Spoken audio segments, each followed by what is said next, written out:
കഴിഞ്ഞ സർക്കാരിന്റെ ദീർഘവീക്ഷണമില്ലായ്മയാണ് സംസ്ഥാനം നേരിടുന്ന വൈദ്യുതി പ്രതിസന്ധിക്ക് കാരണമെന്ന് കൊടിക്കുന്നിൽ സുരേഷ് എം പി. മുൻ ഇടതുപക്ഷ സർക്കാർ പുകമറ സൃഷ്ടിക്കുകയാണെന്നും അദ്ദേഹം കുറ്റപ്പെടുത്തി. പത്തനാപുരത്ത് മാധ്യമപ്രവർത്തകരുടെ ചോദ്യങ്ങൾക്ക് പ്രതികരിക്കുകയായിരുന്നു കൊടിക്കുന്നിൽ സുരേഷ് എം പി. കഴിഞ്ഞ സർക്കാരിന്റെ ദീർഘവീക്ഷണമില്ലായ്മയാണ് സംസ്ഥാനം നേരിടുന്ന വൈദ്യുതി പ്രതിസന്ധിക്ക് കാരണമെന്ന് കൊടിക്കുന്നിൽ സുരേഷ് എം പി. മുൻ ഇടതുപക്ഷ സർക്കാർ പുകമറ സൃഷ്ടിക്കുകയാണെന്നും അദ്ദേഹം കുറ്റപ്പെടുത്തി. പത്തനാപുരത്ത് മാധ്യമപ്രവർത്തകരുടെ ചോദ്യങ്ങൾക്ക് പ്രതികരിക്കുകയായിരുന്നു മന്ത്രി. അവർക്കുള്ള ഉത്തരവാദി കഴിഞ്ഞ സർക്കാരാണ്. ഈ ഗവൺമെന്റ് വന്നിട്ട് ഒരു മാസമേ ആയുള്ളൂ. കഴിഞ്ഞ 10 വർഷം ഭരിച്ച സർക്കാരിന്റെ പിടിപ്പുകേടും അവരുടെ അനാസ്ഥയും അവരുടെ ദീർഘവീക്ഷണമില്ലായ്മയുടെ ഫലമായിട്ടാണ് ഈ പവർ കട്ട് ഉണ്ടായിരിക്കുന്നത്. ഗവൺമെന്റ് ഇപ്പോഴത്തെ UDA ഗവൺമെന്റ് വന്നിട്ട് ഒരു മാസമായിട്ടുള്ളൂ. പവർ കട്ട് ഒഴിവാക്കാൻ പരമാവധി പരിശ്രമിച്ചു.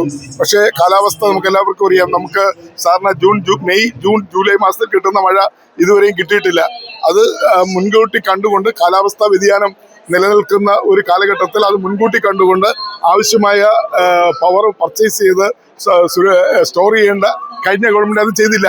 അത് ചെയ്യാത്തത് കൊണ്ടുള്ള ഒരു ബുദ്ധിമുട്ടാണ് ഇപ്പോൾ നമ്മൾ അനുഭവിക്കുന്നത്. അതിന് പരിഹാരമുണ്ടാക്കാനുള്ള തീവ്ര ശ്രമം കേരളത്തിൽ ഐക്യജനാധിപത്യ മുന്നണി ഗവൺമെന്റ് നടത്തിക്കൊണ്ടിരിക്കുകയാണ്. ബഹുമാനപ്പെട്ട വൈദ്യുതി വകുപ്പ് മന്ത്രി പറഞ്ഞിട്ടുണ്ട്.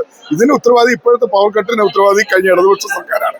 അവരതിൽ നിന്ന് ഒളിച്ചോടാൻ വേണ്ടിയാണ് അവര് പ്രതിക്കൂട്ടിൽ നിൽക്കേണ്ട ഒരു വിഷയത്തിൽ പുകമറ സൃഷ്ടിച്ചുകൊണ്ട് ഈ ഗവൺമെന്റിനെ കുറ്റപ്പെടുത്തുകയാണ്. ഒരു മാസം കൊണ്ട് അധികാരത്തിൽ വന്ന ഒരു ഗവൺമെന്റിനെ കുറ്റപ്പെടുത്തുമ്പോഴും ഈ ഓരോ വർഷത്തെയും കാലാവസ്ഥ വ്യതിയാനവും അതുപോലെ തന്നെ കാലാവസ്ഥ പ്രവചിക്കുന്ന ആളുകളൊക്കെ ഉണ്ടല്ലോ, മഴയുടെ സാധ്യതകളും ഒക്കെ പറയുന്നവർ, അവരൊക്കെ ആലോചിച്ച് മുൻകൂട്ടി തന്നെ വൈദ്യുതി ക്ഷാമം ഉണ്ടാകുന്നു, പവർ കട്ട് ഉണ്ടാകുമെന്നൊക്കെ മുൻകൂട്ടി കണ്ടുകൊണ്ട് ചെയ്യേണ്ട ഒരു കാര്യം ചെയ്യാതെ ഇപ്പോൾ ഐക്യജനാധിപത്യ മുന്നണിയെ കുറ്റപ്പെടുത്തുന്നത് രാഷ്ട്രീയ ലക്ഷ്യം വെച്ചുകൊണ്ടാണ്. കഴിഞ്ഞ കാലങ്ങളിൽ നമുക്ക് നല്ല മഴ കിട്ടിയിട്ടുണ്ട്.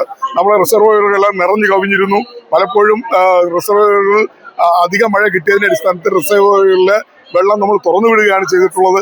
ഈ കാലയളവിൽ ഈ 3 മാസക്കാലം നമുക്ക് ലഭിക്കേണ്ട മഴ കിട്ടിയില്ല എന്നുള്ളത് കൊണ്ടാണ് നമ്മുടെ റിസർവറുകളിൽ ആവശ്യം വൈദ്യുതി ഉൽപ്പാദിക്കാനുള്ള വെള്ളം ഇല്ലാതെ വന്നപ്പോഴാണ് ഈ ഒരു പ്രതിസന്ധി ഉണ്ടായിരിക്കുന്നത്. ഈ പ്രതിസന്ധി മറികടക്കാൻ വേണ്ടി വൈദ്യുതി വാങ്ങിക്കാനും വില കുറഞ്ഞ റേറ്റിൽ വൈദ്യുതി വാങ്ങിക്കാനുള്ള ശ്രമങ്ങളെല്ലാം സംസ്ഥാന ഗവൺമെന്റ് നടത്തിക്കൊണ്ടിരിക്കുകയാണ്. ഇന്നലെ വൈദ്യുതി വകുപ്പ് മന്ത്രി വളരെ വ്യക്തമായി തന്നെ ആ കാര്യം പ്രഖ്യാപിച്ചിട്ടുണ്ട്.